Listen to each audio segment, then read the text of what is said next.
Дякую вялікі усім, прывітанне, мои родные.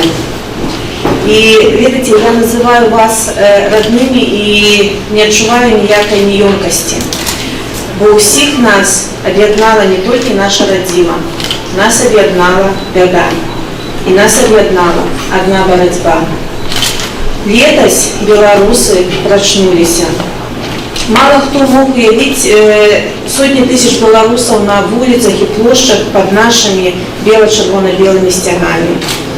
И белорусы для всего свету стали прикладом настойливости, миролюбства и вольнолюбства.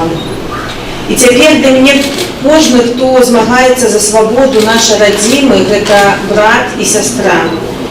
У нас ужо ніколі не адабраць пачуцця роднасці. Мы з вами одна сям'я. На жаль, у гэтай сям'і многія раскіданыя па свеце, але кожны захоўвае сувязь з родным домам. І вядома, у сем'ях людзі заўжды з рознымі характарамі, з рознымі талентамі. Так вот, я хочу, чтобы мы были той самой дружной семьей, где люди собираются разом, каб пераадолець пакуты. И диаспора так само стала часткой белорусской семьи.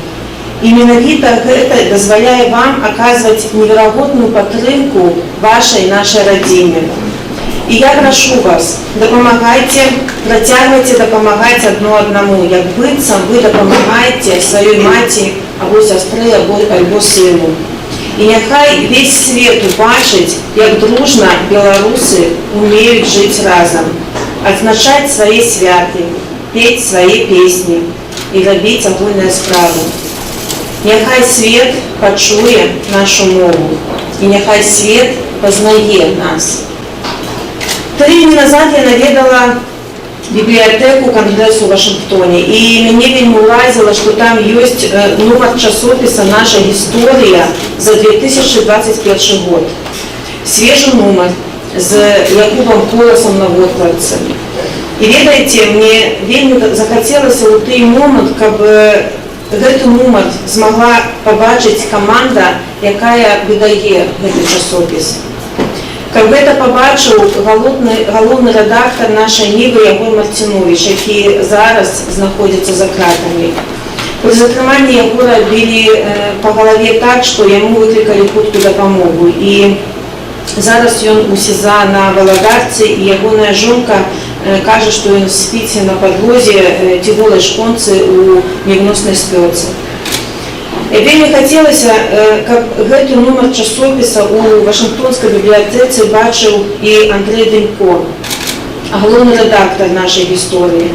Андрея затрымалі і некалькі дзён трымалі у СІЗО, але потым адпусцілі. Пасля гэтага ён у сваём інтэрв'ю напісаў, што я вярнуўся з таго свету. Накрэсцена сапраўдная катавальня. Усё прадумана для абесчалавечвання чалавека. Разумеете, белорусами захапляются все народы, листы лидеров протестов цитуют международные медии, а свежий номер часопису найстарэйшага з выдання на беларускай мове знаходзіцца з адной з галоўных бібліятэк США. І ў гэты час аўтары гэтых лістоў знаходзяцца за кратамі. Вот чаму я прошу вас падтрымліваць Беларусь. Уздымайте белорусское пытание за американскими уладами, со своими конгрессменами. Пишите листы у международной институции. Ахвяруйте на белорусские справы и инициативы. Меды, страйковые комитеты, на репрессованных, а так само их семьи. Урэшце-рэшт можно робить самые простые речи.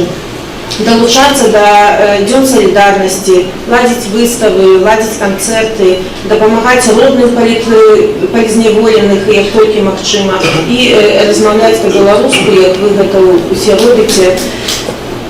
Так, я прошу, давайте зробім усё, каб тыя, каго пазбавілі дома, маглі вярнуцца дадому зноў.